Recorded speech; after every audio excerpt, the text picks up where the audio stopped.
Welcome back to our channel. In today's video, we'll guide you through the process of disabling other notifications about your birthday on Snapchat.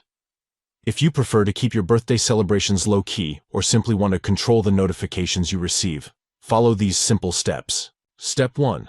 Open the Snapchat app on your device. Locate the Snapchat icon either on your home screen or in the app drawer, and tap on it to launch the app.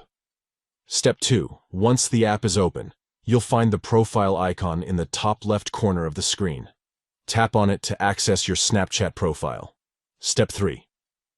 In your profile, look for the gear icon located in the top right corner. This is the Snapchat settings icon.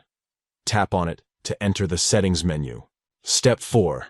Inside the settings menu, scroll down until you find the birthday option. Tap on it to access your birthday settings. Step 5. Within the birthday settings, you'll see an option labeled Birthday Party. This feature sends notifications to your friends about your birthday. To disable these notifications, simply toggle the switch to the off position. By following these steps, you can have more control over the notifications related to your birthday on Snapchat, ensuring a more personalized experience. Thank you for watching, and we'll catch you in the next video.